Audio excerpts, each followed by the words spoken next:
दोस्तों राधे राधे। आप सभी को मुस्कान प्रताप बड़ी के चैनल में सभी का स्वागत है। दोस्तों आप लोग कैसे हो? आशा करते हैं अच्छे होंगे, स्वस्थ होंगे, अपने अपने कामों में व्यस्त होंगे। दोस्तों आज हम अकेले ही हैं, अकेले ही गाना गाएंगे क्योंकि हमारी जेठानी जी और नन्द जी गई हैं सुबह मतलब बहुत भोरे में चली गई हैं दर्शन करने, तो हम अकेले पड़ गए। तो फिर गाना गाएंगे तो आप लोगों को सुनाएंगे, तो अच्छा लगेगा लाइक कमेंट जरूर करिएगा।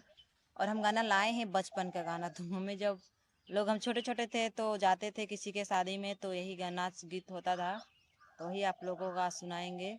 तो अच्छा लगे तो लाइक कमेंट जरूर करिएगा, और मेहनत करते हैं तो आप लोग प्लीज़ सपोर्ट कर दीजिएगा। चैनल को भी सपोर्ट कर दीजिए और हमें ढेर सारा प्यार आशीर्वाद दीजिए। आप लोग एक दूसरे को सपोर्ट करिए। सबका साथ सबका विकास। तो चलिए चलते हैं गाने की तरफ। बहुत ही छोटा सा गाना है।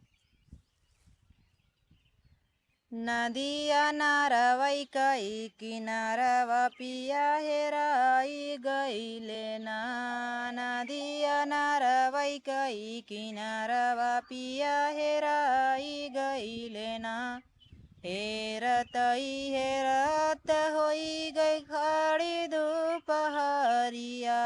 हेरतई हेरत होई गई खड़ी दोपहरिया। ससुर आई गईले ना।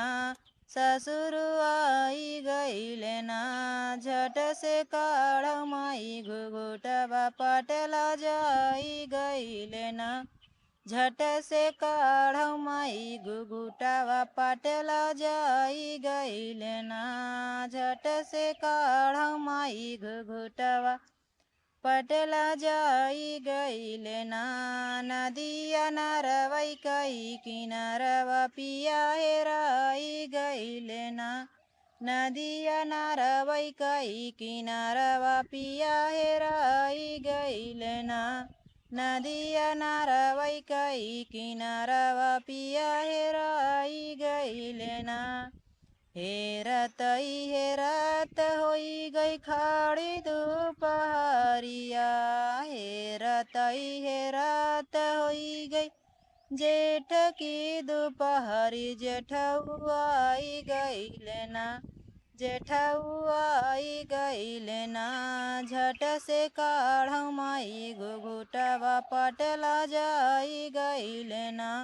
झट से काढ़ माई घुघुटवा पटला जाई गईले ना।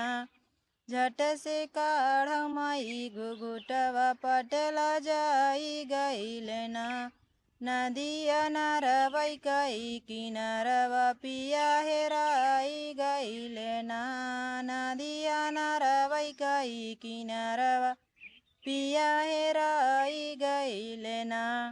हेरतई हेरत होई गई जेठ की दोपहरी। ससुर आई गईले ना। ससुर आई गईले ना।